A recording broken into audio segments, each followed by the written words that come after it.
We the People now presents Dr. William Thorpe, head of the International Medical Association. Dr. Thorpe. Thank you.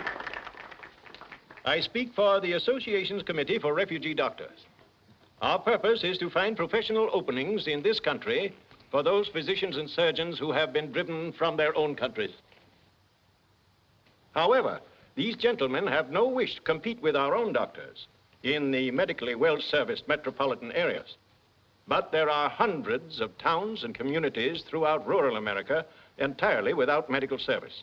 It is to such towns and hamlets that I am expressing this message. These men, grateful for the sanctuary that America has afforded them in their hour of need, are prepared to accept posts in just these places and ask nothing beyond their actual living needs and the chance to be of service.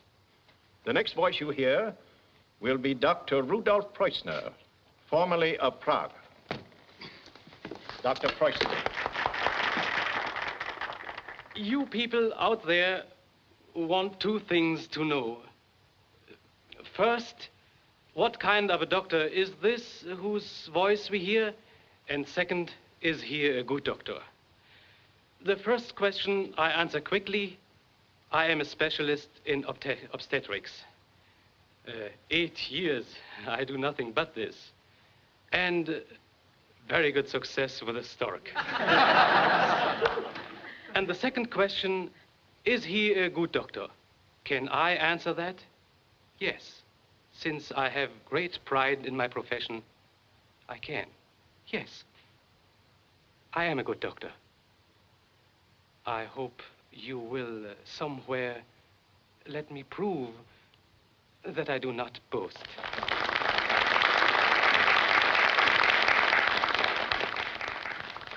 Thank you, Dr. Fleischner. Now I present to you a most eminent specialist, Dr. Karl Braun of Vienna. Dr. Braun. There's so much I'd like to tell you about Dr. Braun that I honestly don't know where to begin. Perhaps I'd better just sum it all up by saying that 20 years ago, like many other American doctors, I journeyed to Vienna for the express purpose of taking postgraduate work under him in his famous clinic there. Dr. Braun. Ladies and gentlemen, I am more used to the stethoscope and ether cone than I am to the microphone. But it is not ethical that I expect you to buy me like a cat in a bag. Yes? No. So I tell you about myself. I am over 60. That is not very young, but it is not too old. Only last week I had a complete examination, which everyone should have at least twice a year. And they tell me I am sound yet in the more important parts, if one can believe doctors. For many years in Vienna, I conducted an orthopedic clinic, diseases of the bone, and I worked most successfully with children. It has been my privilege to help many little cripples to walk again. Oh, yes, I forget. I'm a fine father. I must warn you, there are two of us.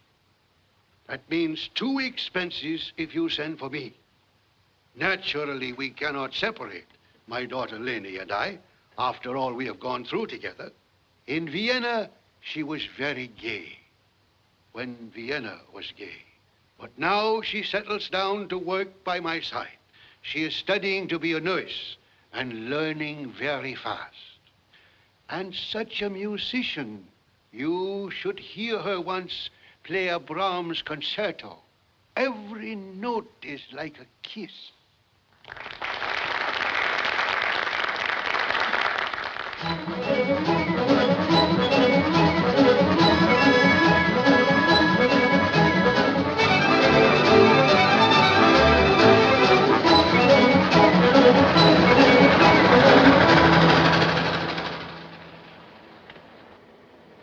What a beautiful country, Papa. So lovely. We are lucky. 2,000 miles we travel. No soldiers do we see. No frontiers do we cross. No custom house, no guards. America. Yes, and we are lucky, too, that we go to such a small village. Large, dirty cities I don't like. The long lane turns at last, Lynchen. Here at last we find peace. Yes. How you doing, folks? Fine, fine. Beautiful scenery. What hour do we arrive at Asheville Forks? Still 9:40. Then I have time to take a little nap, yes? Sure, loads of it. We may not be on time anyway. I thought in America everything is on time. This is not the super chief, buddy. This is just a branch line. Take one. Thanks. No, not without a little gin on the side. You put your feet up here. I'll just put this over you. Like a little brown hen, you fuss over your old papa. Until it gets dark, I study a little with my books. That is good. That chapter about the post-operative technique. Mm-hmm. But it's hard to study when such a wonderful country runs past your window. Nicht wahr? That is not good, Lynchen. I know. He is gone. The world you knew together is gone. It is better not to look back. Look instead ahead. With the eyes, yes, but always the heart looks back. If only he could know how all through my life I loved him. Never do I forget his sacrifice for us. Except for that, we would not be here. And he wouldn't be dead. We have each other, Lynchen. Our life begins again in a happy land with happy people. Try to remember that also.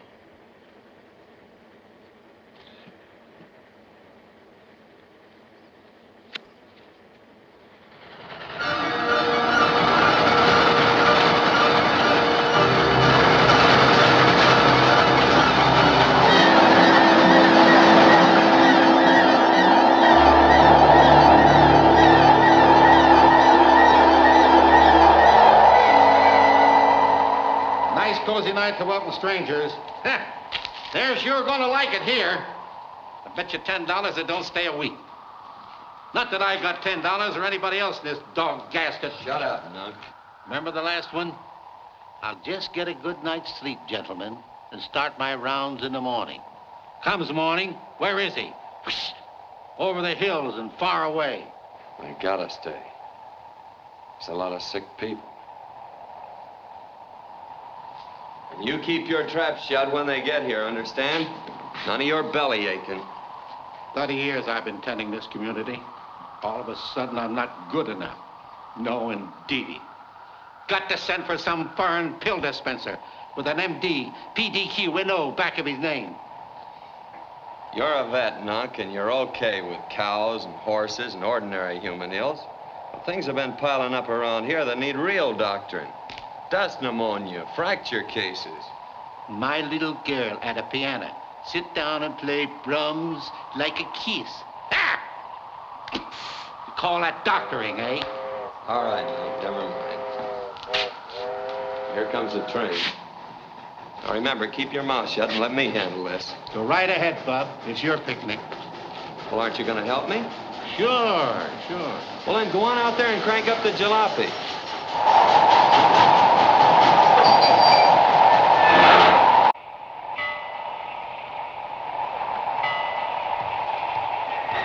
I'm John Phillips. I sent the telegram.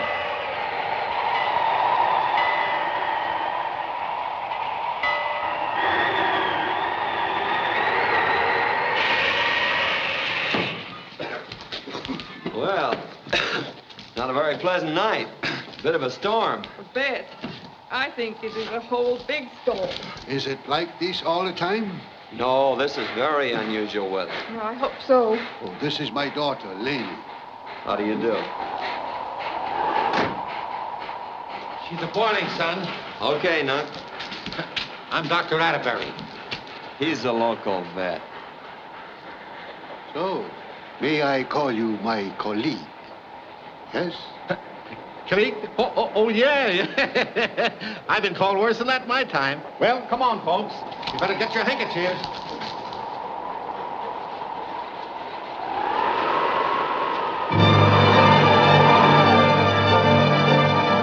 The whole town planned to turn out to give you a welcome.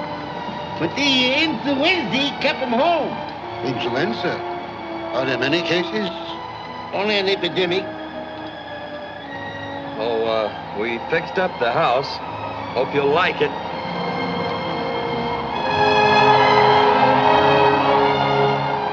On the way is the Stebbins place.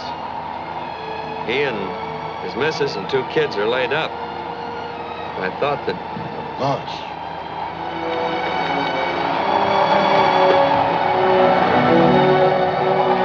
The children should be taken out of the bed. Got any cheesecloth, Joe? In the kitchen.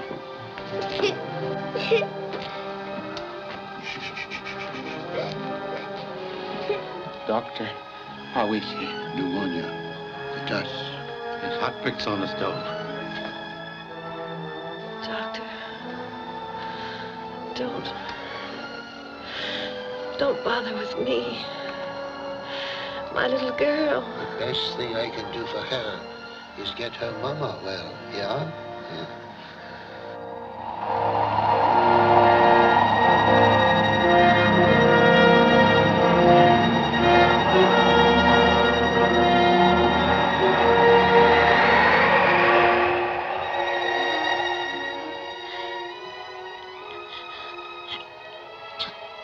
Spine, a very serious dislocation. But we fixed that. Oh. Come, we put you on the table. No, you must not move. We fix it. Another table, please, up here. What do you want another table for? He ain't that long.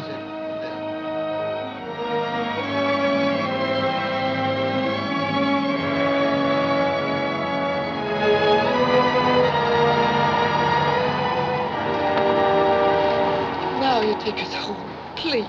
He can't stand anymore. Just one more stop. So you have stayed at every house we go to. Well, I haven't heard him complain. He knows these are all emergency cases. He is one old man, not a whole hospital staff. He'll never complain. He's a doctor. He can't say no. But his daughter can, and I'm ordering you to take us home. Babalani. Please.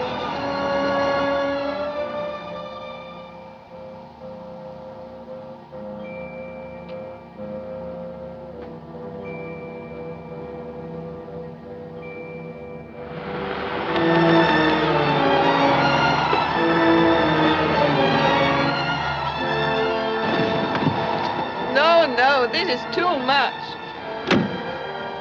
Each house he takes us to is dirtier and badder than the last. Don't get excited, Lynch. Who lives here? You do, brother. This is your house. Dirtier and badder than the last. Who does she think she is? The Empress of Russia?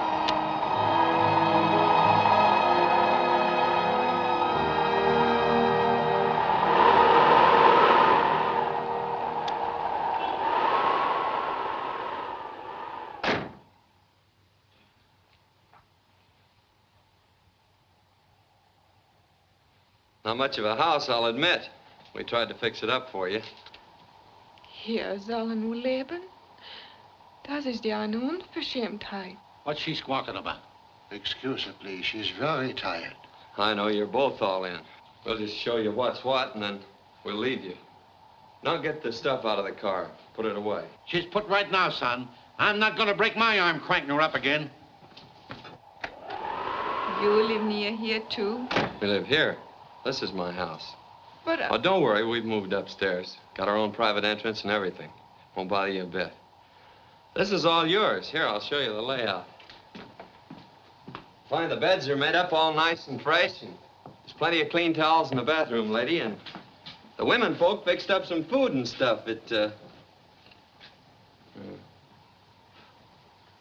little dusty. Yeah. But milk. That's one thing we have. Nothing else out here. It's good milk. How'd you like a nice glass? Oh. Sour. Well, anyway, we got good running water. Of course, have to strain it through a towel or something. That's what we do. Be all right in a couple of days. I'll show you how this stove works. Oh, no, please, not tonight.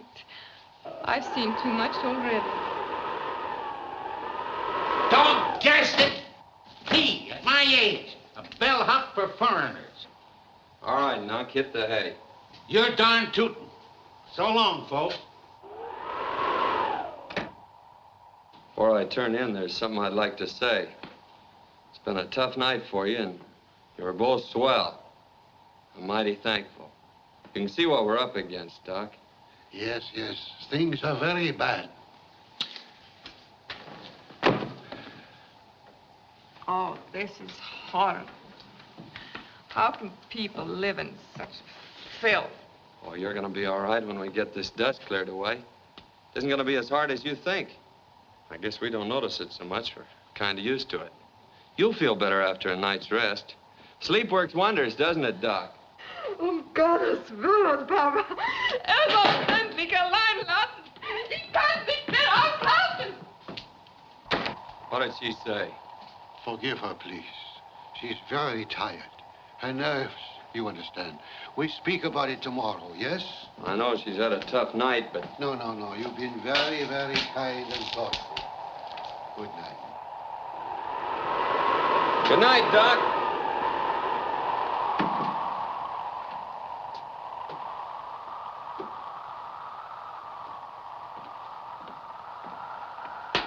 Who are you listening for, Nuck? Santa Claus? Well, what did I tell you? They're going to pull out tomorrow. I tell you, I heard them say so. They're down there chewing the fat now. Shh. Oh, come away from there. It's mostly to that foreign double talk anyway. But now and then they slip in a word of English. They'll be going tomorrow, or my name ain't Atterbury. The old geese is willing to give it a go, but the Empress of Russia says, no dice.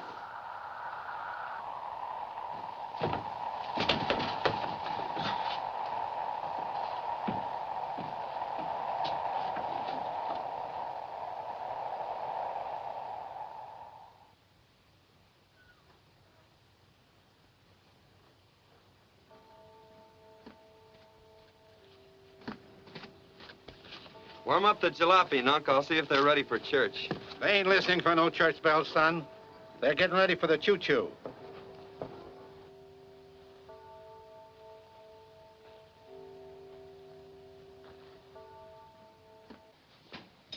Good morning. Good morning. Good morning. Ready for church? I'm sorry, Mr. Phillips, but we think it more better that we do not even go to church with you. Oh, but everybody's waiting to meet you. The whole town's turned out to see the new doctor. I know. Don't think too bad of us, but we are not going to stay. We cannot. Avalanche. Today we go.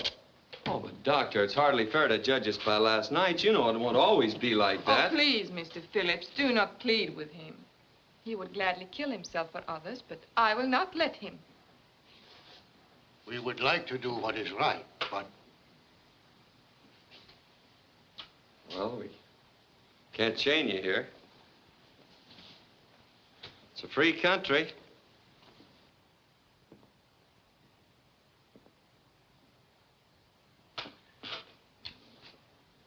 He is right, Lenny. It is well we should remember that. Aber Papa, es ist keine Möglichkeit. Papa, es ist keine. Morning, folks. There she blows, Bob. Well, come on, son. Let's you and I listen to the sermon. After the dust storm, the minister always preaches a rips in order. It is settled. After all, it is just courtesy. Yeah, we go to church, and we try to explain to the good people here why we cannot remain. In his inscrutable wisdom, the Lord has seen fit to smite us with terrible storm. It is not for us to complain. He moves in mysterious ways his wonders to perform. The Lord may have set this tribulation upon us to test our faith.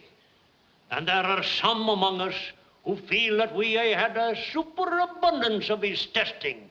That after what we went through last year, but be that as it may, faith alone will not dig us out of it. We will need courage in our hearts and shovels in our hands.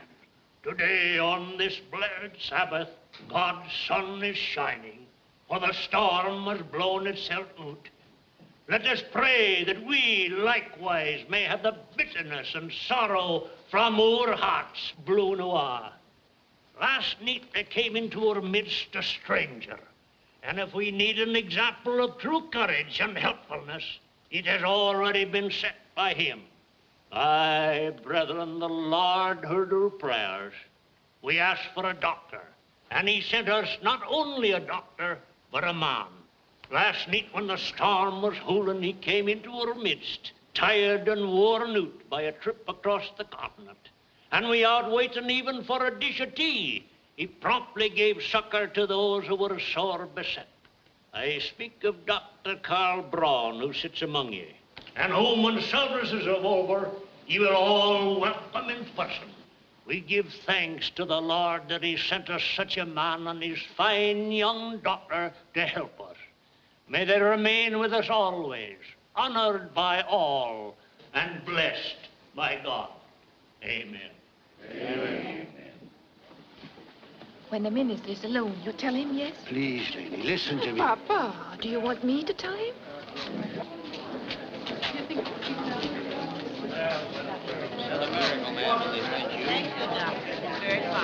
Oh, Sister Plummer, I'm glad to see you.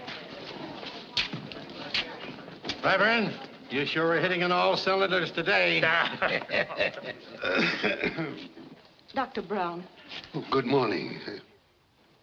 Dr. Brown, I heard you was a great surgeon. If you could just take a look at my boy. Don't want no more doctors looking at me no more. Hey, Nunk, wait for me. Hey, Nunky. What is it, old-timer? He don't have to limp like that all his life, Doctor. He could be made to walk good again. I would have to examine him first.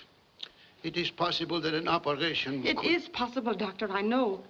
I had him to a clinic once, and the fella said that he could be cured by an operation. Then why didn't you take... We didn't have no money for the hospitals, Doctor. We ain't got none now. But you could look at him, and you could do it. You said over the radio that you was pretty near always successful with children. When I found you was coming here, I felt it was an answer to my prayers. I already told Billy that you could fix him up. But I haven't even examined him yet. But you will, Doctor. Oh, the poor little fella. He's scared of doctors.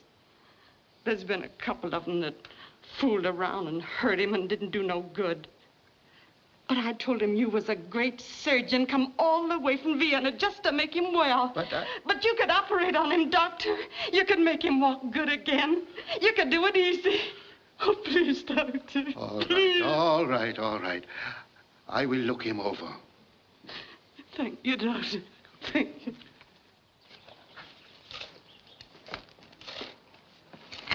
Can nothing be done about this terrible dust? No. Just wait till the wind lets up, and then dig ourselves out, like they're all doing. Are we ready to go now? I'll have a look at the boy. It'll only take an hour. Oh, but you said... Well, what can I do? The mother begged me. I'll only be an hour. All right. Shall I wait here? No. Perhaps you'll drive Lenny home. Sure. Glad to. Thank you very much. Fine old man, your father. Like to have me drive you around a bit? Sort of get your bearings? I'm afraid there wouldn't be time. I still have some packing to do. Haven't changed your mind, huh? No. Hear what the minister said about your father? Yes. That didn't cut any ice either, eh? Ice? I don't know what you mean.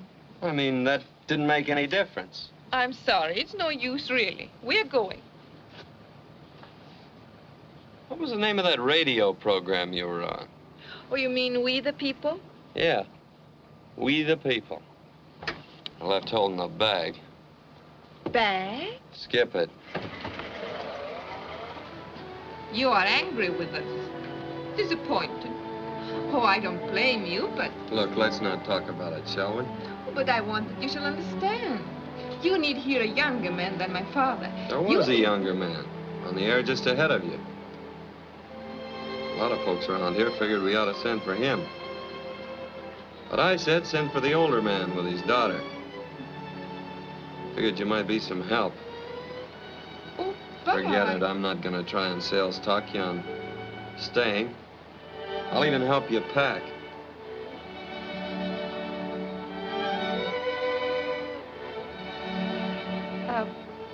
What kind of a car is this? Jalopy. Jalopy, an Italian car. Yeah. First cousin to an Assato Francini. Well, that is the kind of automobile we have in Vienna. For Anschluss. Can you drive? Oh, no, we have a chauffeur. Oh. Ritzy, huh? No. His name was Fritz.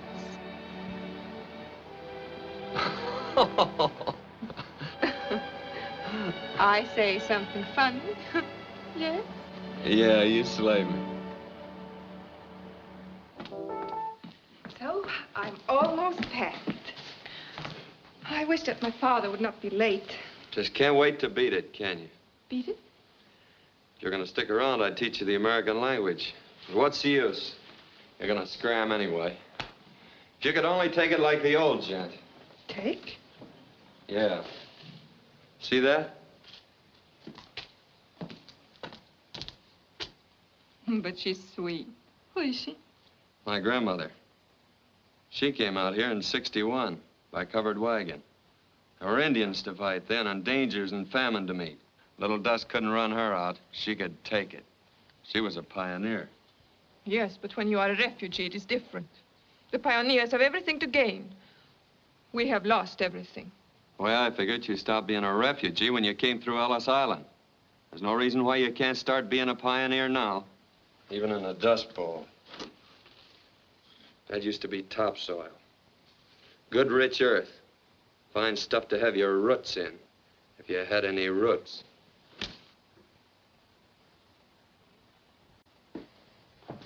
Oh, I'm sorry. I know how you must feel. I don't altogether blame you for wanting to pull out. But I wish you'd give it a try for maybe a week or 10 days. You've no idea. No, not a week. Not 10 days. Not even one day we go. If you'd only... It is no use to argue.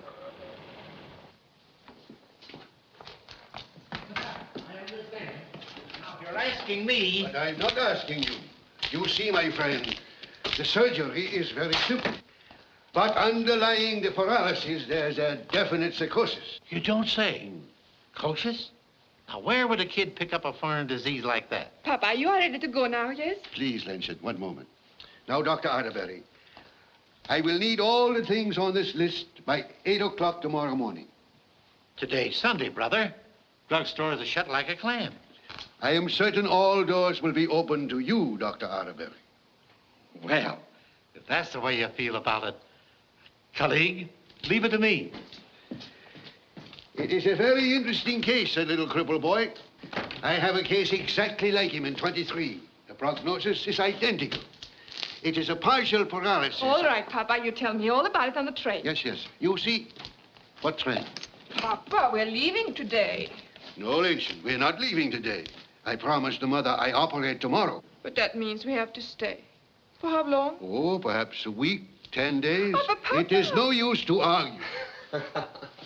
I said something funny, perhaps. No, Doc. Must be an echo in this room. Echo?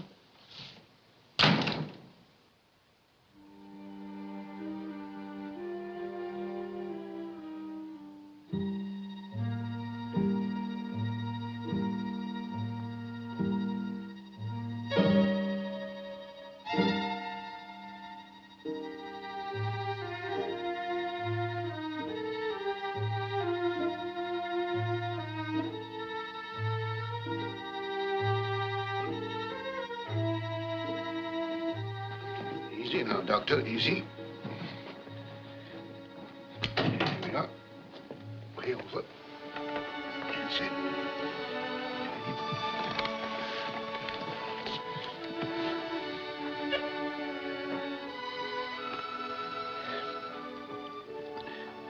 No, don't worry. He came through fine. Keep him well covered. He may be a foreigner, but he sure knows his onions. You help me like a nurse of 10 years' experience. He will walk again, yes? Oh, but of course. I do this many times. He will walk again soon and without a brace. I'd like to see that.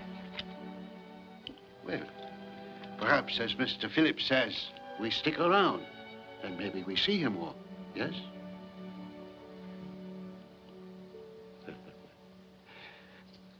And there are ways of licking this thing, men. Irrigation ditches, windbreaks, contour plowing. Others have done it and saved their land, and so can we. And there's no guesswork about it. It's all right here in black and white from the Department of Agriculture. Listen, John, I ain't got nothing against all them pamphlets. But what I want to know is this. Can the Department of Agriculture bring us maybe 6 inches of rain? I wish they could.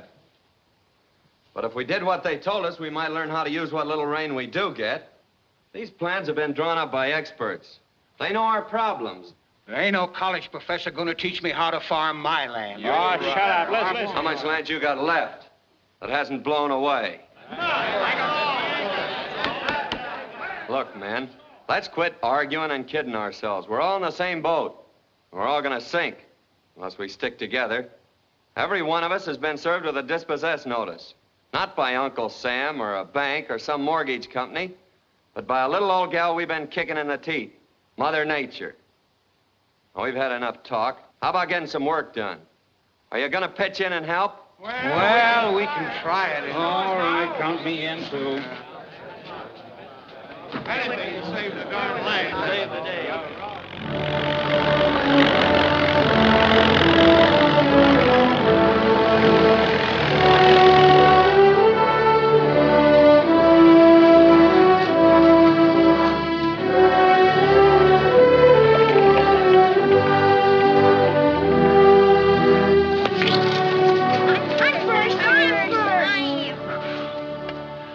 Mary, we're all digging ditches like he said. But I'd feel better if it'd cloud up some. We'll have rain. We've got to have rain.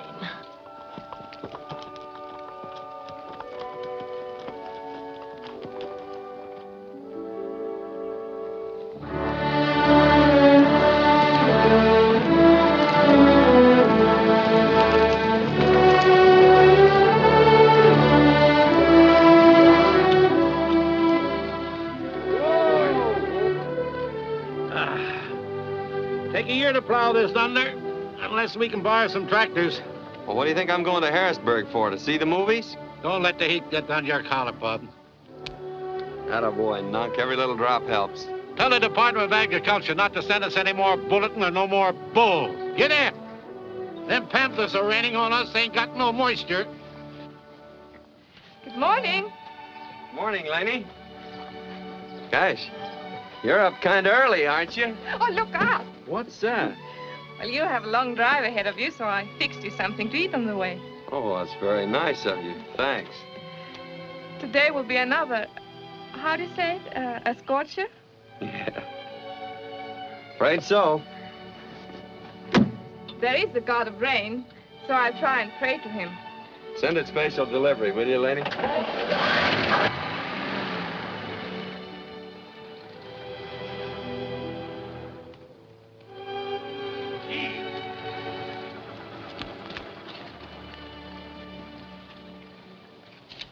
Oh. Here's what we tried on the side of that hill. Yes, I know. I got a report on it from one of our field men.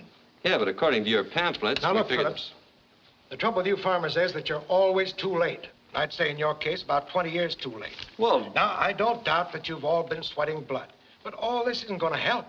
Well, look, mister, our land means a lot to us. Your land is located in this sector, which the government considers doomed. Right in here, not even worth saving. Doomed? What do you mean? Well, doomed, man. Doomed. That's plain English, isn't it? I mean, it's worn out, worked out, barren. The next dust storm will blow whatever topsoil there is left, even on the best of these farms, clear out of the country. That's what you think. It's the considered opinion of our experts. There's just one thing that you fellas can do, if you're smart. What, for instance? Quit breaking your backs and your hearts trying to hold back a desert. Move off the land. Look here. There's an enormous dam being built right here. There are great tracts of fertile soil just waiting for settlers. There'll be cheap power and Yeah, water. I know all about the dam, but that's in Oregon. We're 1,500 miles from there. We'll help you. We'll see that Are you crazy, mister? Do you think you're talking to a sharecropper? We're farmers. We own our own land, like our fathers and our grandfathers. You can't shove us around to match pretty pins on your maps. We're not swivel chair farmers, and we're not licked yet. Same thing? You're off Mansfield Forks, ain't you? Oh, it must have hit you fellas pretty bad down there. Yeah. Hi, fellas. Wind's blowing up again, eh? You ain't aiming to drive back to your farm tonight, mister, are you? Sure. Making about 2 hours. Why not? Save time by staying put. Letting the wind blow your farm back to you.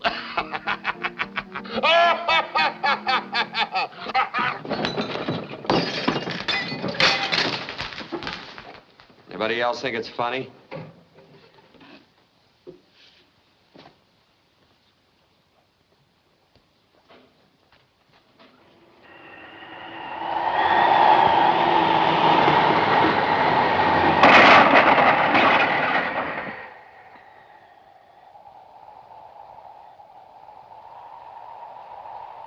Did you hurt yourself?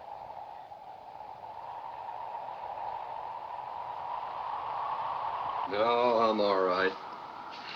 But the barn. Make it that much easier for the wind to blow down.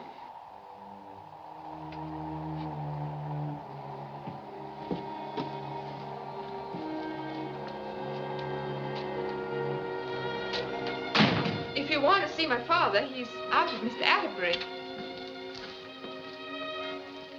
See? I made curtains for the kitchen. Don't be a sucker. Don't waste your time.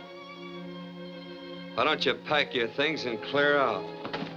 You and your old man had the right hunch when you first got here. You want to pull out the same day. Well, I'm sorry I ever talked you into staying.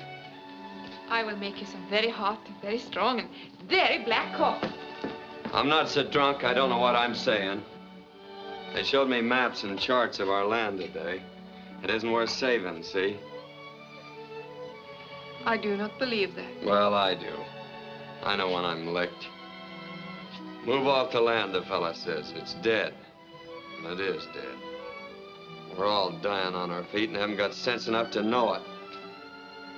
Well, why don't you clear out while the clearing's good? We'll be following you pretty soon anyway. It is you who talk like a refugee now. That's right. That's what they want us to be. They want to move us to Oregon. You are ordered to go. It is a law. No, we could stay here and starve, I guess. And can you not stay and go on fighting for your land like you've been doing? I haven't seen you like this before. You didn't talk like this when you told me about the pioneers. I was giving you a pep talk. Do you know what that means? Yes, I have learned that. And I give you one now, and it is better for you even than black coffee. You are the leader here. All these farmers, they look to you. They do what you say. They feel what you feel. Now, if there's no law which makes you move... Our law is written by the wind, the dust.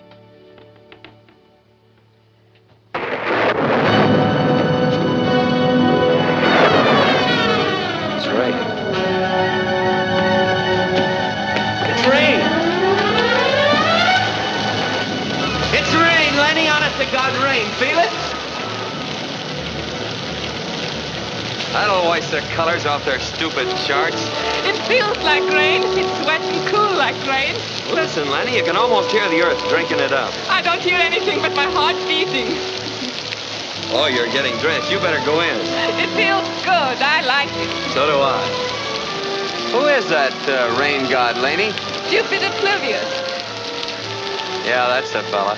Keep her going, Jupe, old boy. Keep her going. It will be all right now. This will save our land.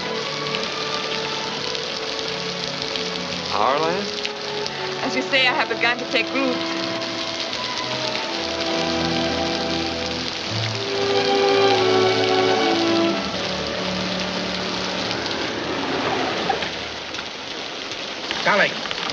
I've done some sparking in my time, but gosh darn it, I always had sense enough to come in out of the rain. Isn't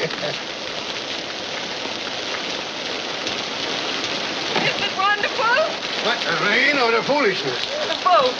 And it isn't foolishness, is it? I guess I'm gonna find out what happens to a fellow when he's kissed a girl right under her father's nose. Better find out what happens when you've kissed the girl under her own nose. You were surprised to see us kissing in the rain? Kissing? No. In the rain? Yes. You want to start out with pneumonia? You don't think he'll catch cold? If I know anything about my colleague, Dr. Atterbury, he has by now prescribed for him a large, what is it? Oh, yes, a large slug of rye. Oh, Papa, he's so...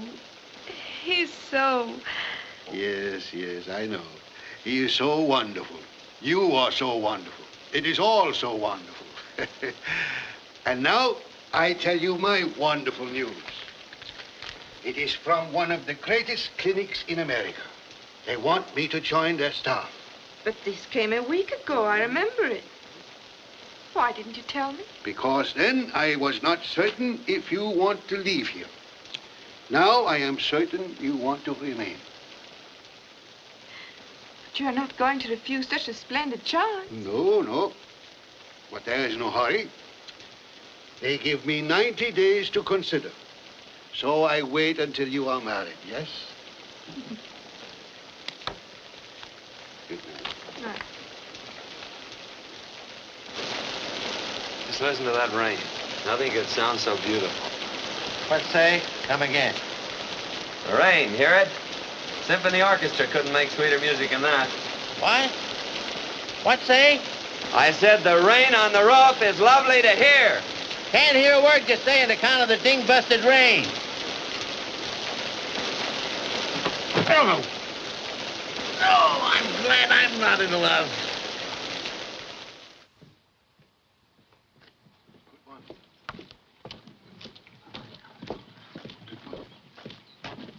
Good day, Doctor. How are you? Good morning.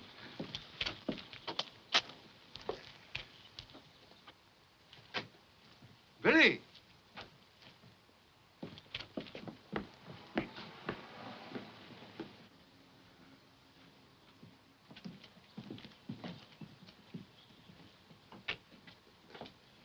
Don't worry. I run 15 balls 40 years ago. Oh, yeah? Yes, sir. Hi, Doc. Hello, How are you? Doc. Doc, glad to see you. Have a glass of beer. Yeah, that sounds good. Hey, now, your shot. Hold your horses, will you? Doc, come on over here. Draw up a chair and learn something. Yes, sir. Ain't laying so pretty for you, Knock. Oh, there's nothing to it.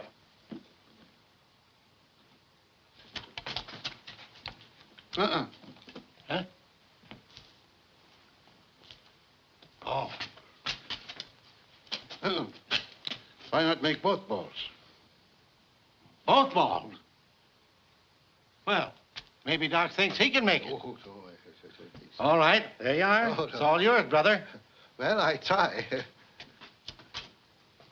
Here, you don't hold a cue right. You'll never make it that way. Well, I'll be darned. Please.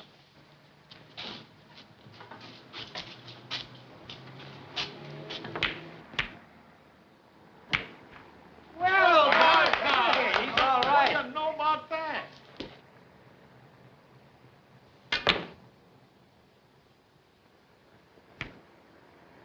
Boy, got that one. Well, Doc. I didn't think I did him. Put it in, Doc. Come on now. Sorry. Oh, boy! I haven't played in several years. Doc, when did you ever find time to study medicine? Well, Doc, when's the wedding going to be? 2 weeks from Sunday. Your daughter's got a fine young fella. They don't come any better than John. We are very happy about it. Hi, boys. Oh, howdy, Doc. Oh, Just saved me good a day. trip. Got a letter for you. Oh, thank you. Lots of foreign stamps on it, too. If I could have them, maybe for my kid, he'd collect it. Not much of a hobby to my way of thinking, but if it's good enough for Roosevelt, it's good enough for my kid.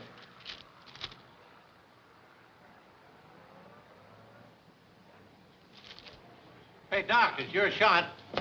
Will you finish for me, please? I have to go home.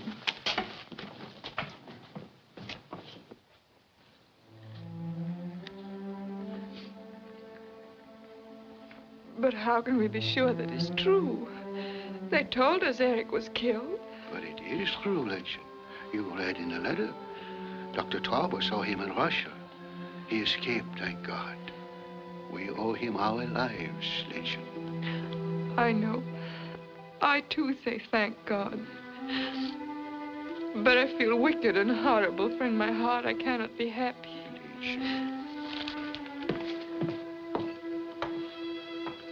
What shall I do, Papa? How shall I tell John? He knows. I told him. He understands.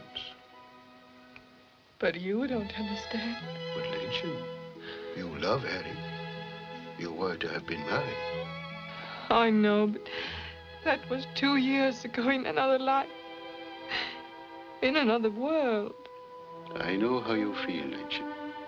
It is not easy to know where loyalty ends and love begins. It's like someone who returns from the grave. I cannot help you. Perhaps when Eric comes to America, he will understand. Oh. He risked everything for us. We owe him our lives. I will always remember that. And try not to forget.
Don't do that, Lanny. Don't cry.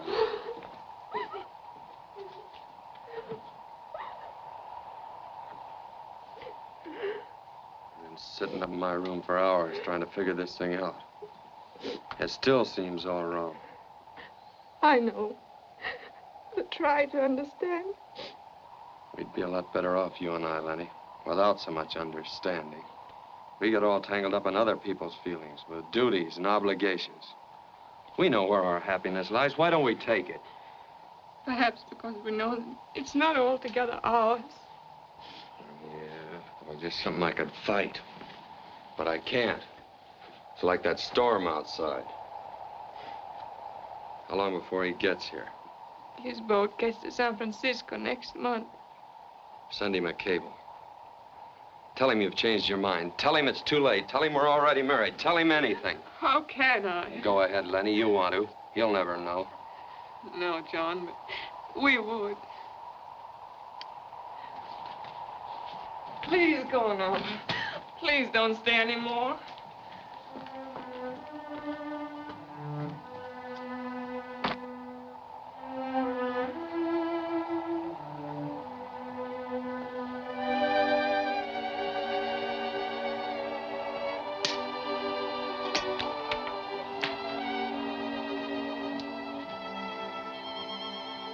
Laney. You're not kind. You're not fair. I begged you to go. Well, I only wanted Oh, to... you want to comfort me, I know. But you cannot. We only make each other more unhappy. Oh, darling, please. Please go. I make no secret that I love you. And I cannot fight against you any more than you can fight against him or the wind. I think we're both crazy to let a ghost come between us. He's not a ghost. Look, this is Eric. He's alive. Would it comfort you to hear that I hate him? It would be a lie. He's my fiancé. I loved him. He's fine and brave. And without him, my father and I would have been dead. You win. You're a lucky guy.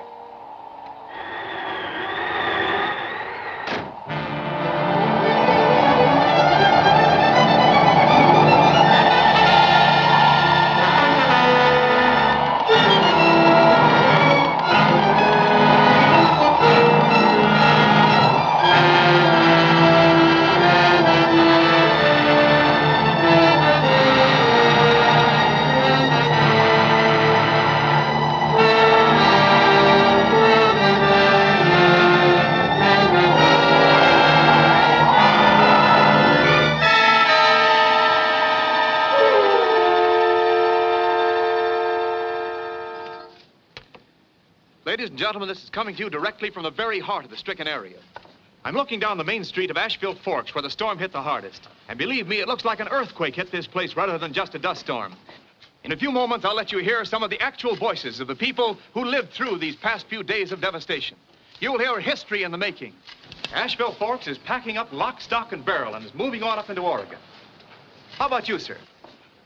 Will you say a few words to our listening audience about this great trek that you're contemplating? I ain't no Charlie McCarty. I ain't got time. It'll only take a moment.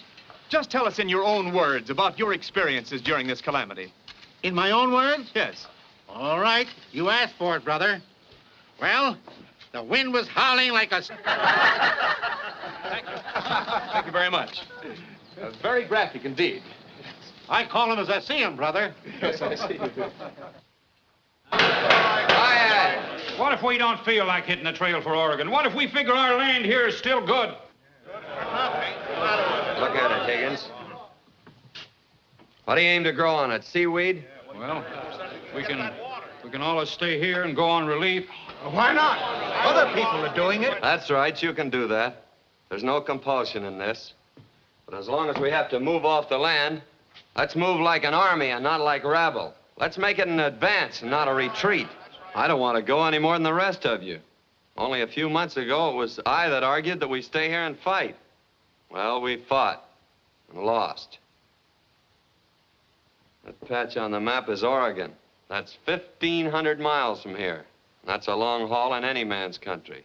But it's new land. And if we go together, stick together, and work together, and pool our monies and supplies, we can make it. That's fine, John, but what about our livestock? What are we going to do with tractors when we get up to Oregon? And how much land did they give us, and what are we going to use for money? So we got to take your word for it, John, that this here Oregon is a land flowing with milk and honey, huh? There's no land anywhere worth a hoot till it's flowed with good, honest sweat. That's telling them, Bub. I would like to say a few words, if you will permit me. Go ahead, Doc. I'm speaking as one who knows what it means to be a refugee. Ain't no foreigner gonna tell me where to go. Clem Higgins, you got a short memory. You didn't talk that way the night you come over to the house because your kid's appendix bursted. No, sir. It was please then. Won't you come, Doc? And he did come in the middle of the night. Please, please. I do not know your farm problem so well as John, but I do know that he is right. I think it is wiser for you to argue less and start packing. There's no skin off his nose. He ain't going. Out of my way, colleague. Let me spit these eyes. You're going to spit in whose eye? You big blubber mouth. Know everything, don't you? It ain't no secret, Nunk. We all knows he's joining up with a big clinic back east. He isn't a pig's eye. Before that storm hit us, he was going to take that job. But now he says no, so. He's willing to go with us folks to Oregon. And that don't sound like any foreigner to me. All those in favor of going to Oregon, say aye. Aye! Oregon it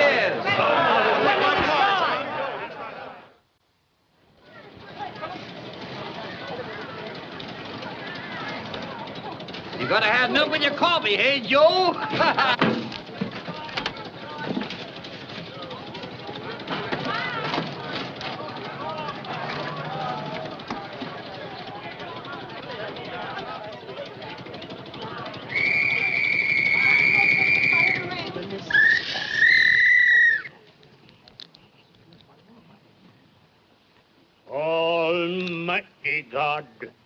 Father of all mercies, we beseech thee to bless and guide this caravan of thy people setting out on a long journey to a promised land.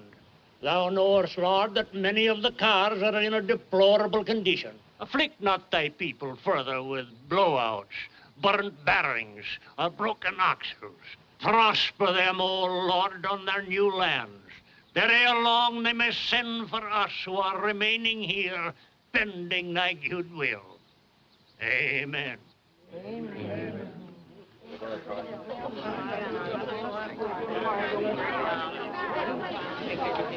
Here comes our brave leader. I hope he knows what he's doing. They called us refugees when we were leaving Vienna, but our future was brighter. We were coming to America. For these people, there must be a more tragic word than refugee.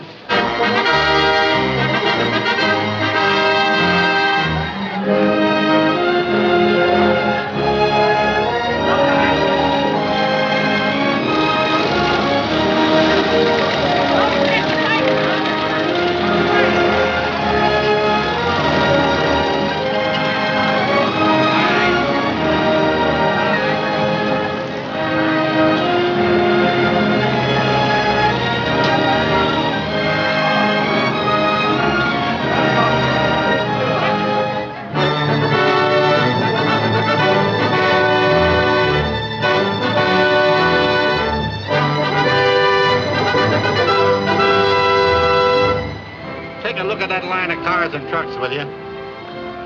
This is the A1 Exodus, brother. That Moses himself couldn't have done no better. Did he have to worry about tow cars, spare tires, gasoline? No, sir. He had a cinch compared to John. He's doing a fine job. He's carrying a great load on his shoulders. Yep. Needs all the help he can get, too.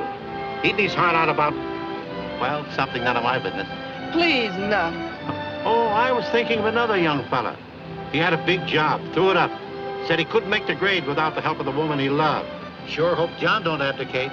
Leave this outfit in a heck of a shape. Are you going to ride with us most of the way now? I can take ahead, sister. Drop me off the next stop. I'll ride in one of the other cars.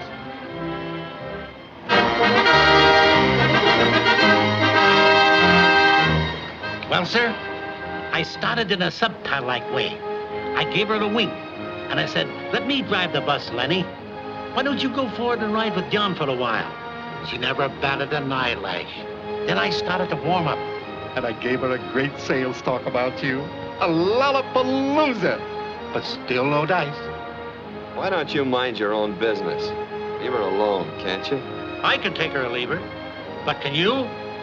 Huh, ain't no female worth grieving over. Well, who's grieving over her? Shut up. Did you think of anything else to talk about? Yes, plenty. I was riding with Higgins in his outfit today. That fella's doing a lot of talking. What's eating him now? Same old thing. California, the land of the golden sunshine. He's telling them all we ought to head west instead of north. Well, he's welcome to go, and good riddance. Yep. But the trouble is, he ain't aiming to go by himself. He's trying to split up this outfit. You know what I said to him? I said, you'll have to reckon with my nephew, John, first. He's kicked the prune juice out of bigger weasels than you. That held him.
Heard you wanted to talk to me.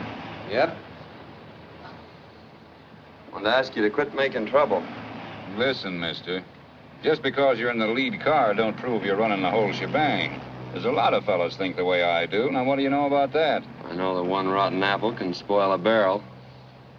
Now, just stay in line and quit shooting off your mouth. When we make camp tonight, if you got anything to say, I'll listen to you. I don't have to take orders from you. You're a fool, Higgins. This isn't my show, it's ours. I didn't ask to run it. But as long as I am running it, you're gonna take orders from me and like it.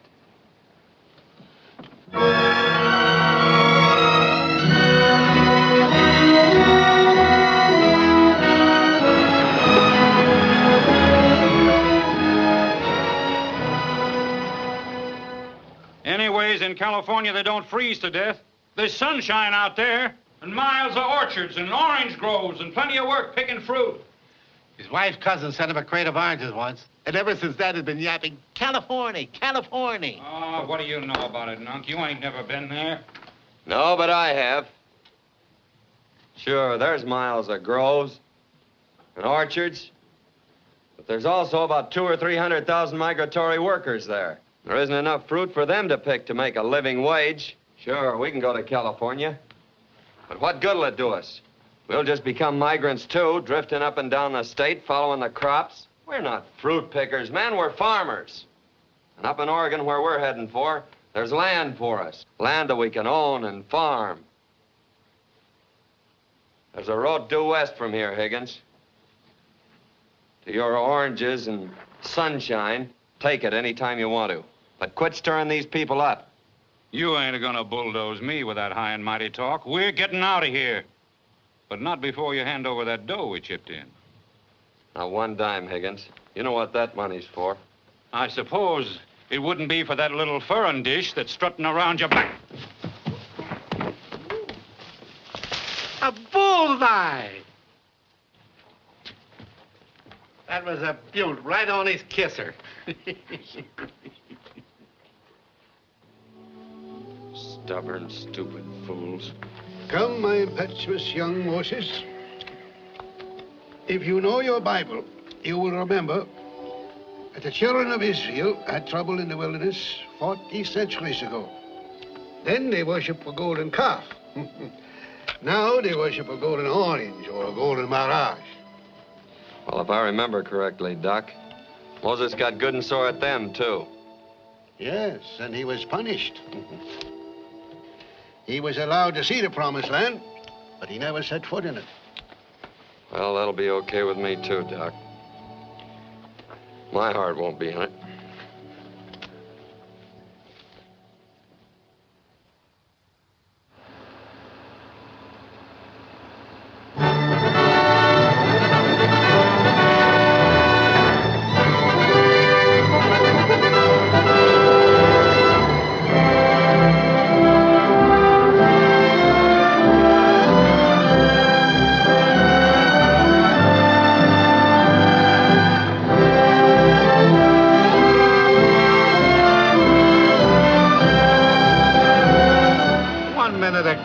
Freezes and another minute he fries. Nature's very generous to California. You know what I think nature's cockeyed. They got all that snow up there in the hills where they don't need it. Why don't they chuck some down here in the desert where it'd be as welcome as gravy and potatoes?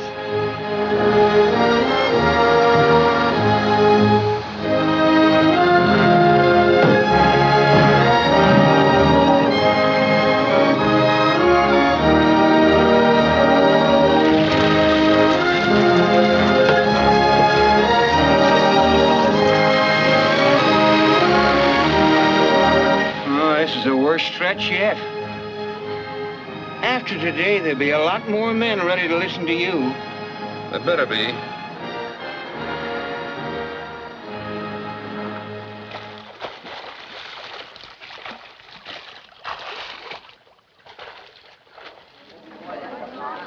We want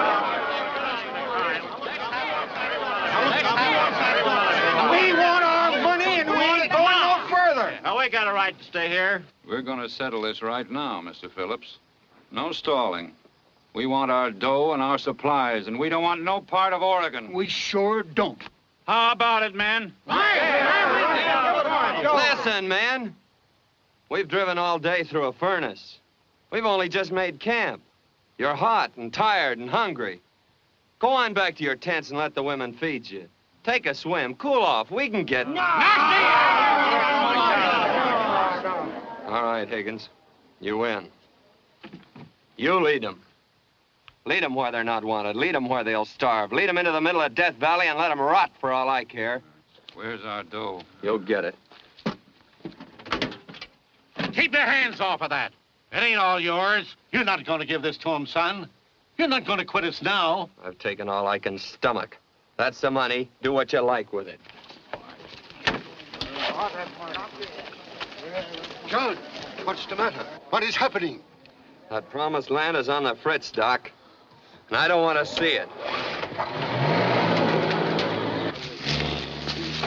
This money belongs to all of us, Higgins. And everybody will get the share if you give me a chance.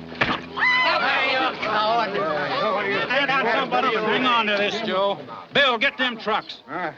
Say, buddy, it's going to take us a couple of hours to sort this stuff. We ain't going to sort it. We'll take it the way it is. Hold on a minute. This ain't all ours. We can't do that. Oh, isn't that all? I'm running this outfit, brother. If anybody here doesn't like it, just let me know.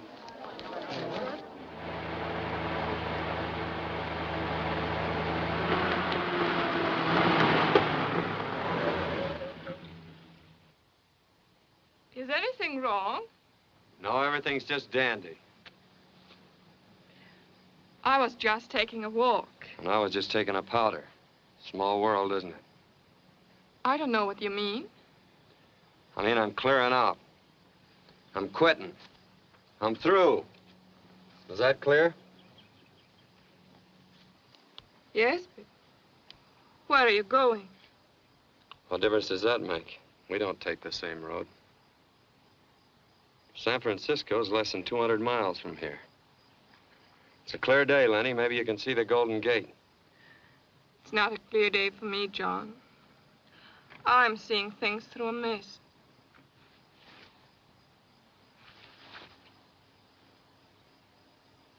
What are we kidding ourselves for? Why don't you quit, too? There's a lot of things stronger than duty, and we're both crazy if we don't realize it. I want to run away, John, but I can't any more than you. It's easy to run away. I just found that out. And it'll be easy for you, too. It's time we started thinking about ourselves for a change and not others. Grab this chance to be free, Lenny. It'll never come again.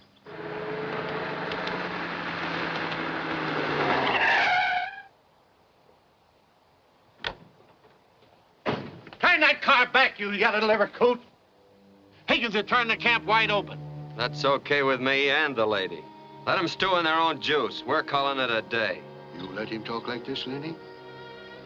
Answer me. Perhaps it is you who make him act and talk so. You're all wrong, Doc. It's the other way around. I'm trying to sell her a bill of goods. And how about your people, John? They don't mean a thing to me. You have no right to say that, John. Back there are 200 men, women, and children whose lives are just as much your sacred responsibility as a patient on the operating table. Maybe the patient isn't worth saving. That is not true, John. But even if it were, doctors don't tell their patients there is no hope. No, a doctor does not throw away his scalpel and say, I am tired, I will call it a day. He does not quit, he fights. That's telling him, colleague. Yes, you could run away, but you could not escape. You could shout, I am free, but even the echoes would know you were lying. Lady knows that. Look at her, John. She knows that duty is sometimes bitter and hard and cruel. She knows that better than you, John. Look into her eyes. You have a job to finish, John. So has Lenny.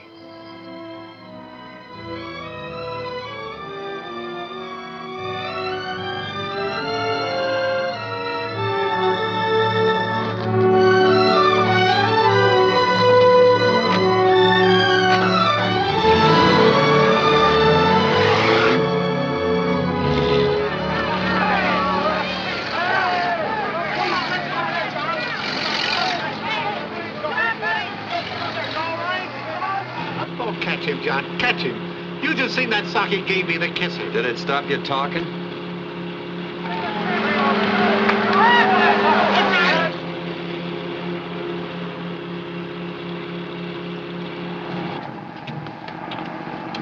That looks like Philip's car.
Don't look back, son. She's just... There's plenty to look ahead for. Beyond them hills lies Oregon. Auf Wiedersehen. Auf Wiedersehen.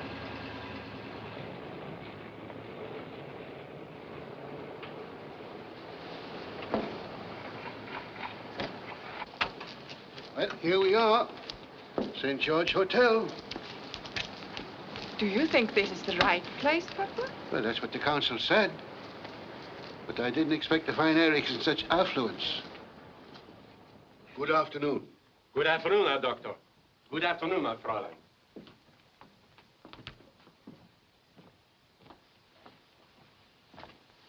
Is this Dr. Erich von Scherer's apartment? Ja, that's right. Bitte sehr.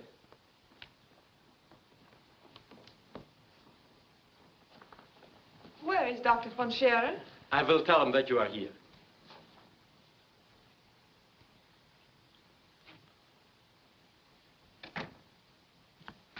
Lenchen! Eric. Herr Doctor! Eric. It's so good to see you. You haven't changed a bit. No, you. It's good to see you, Eric. Setz dich, Lenchen. Oh, permit me to present my assistant, Herr Schmidt.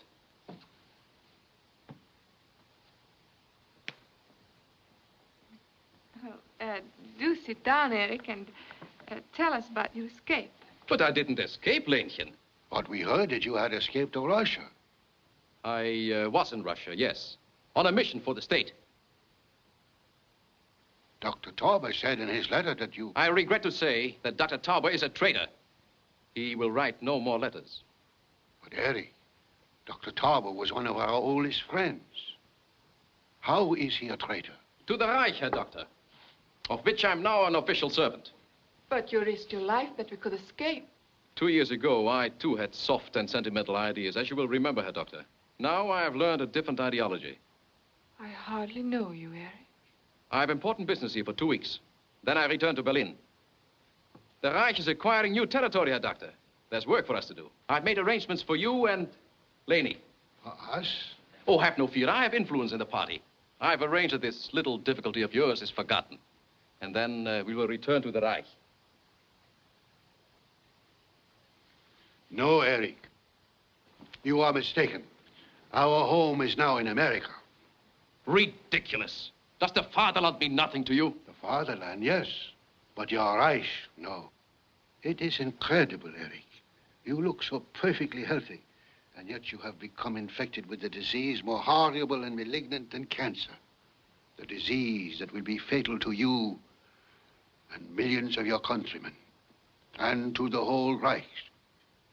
Don't waste your sympathy on the Reich, Herr Doctor. For a doomed patient, we are not doing so badly.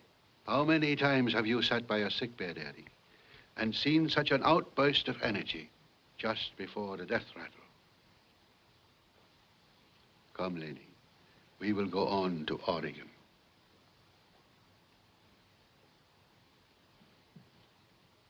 Leni! You cannot leave like this. We have traveled half across the world to meet here. Yes, Eric. And now that we meet, we do not even speak the same language.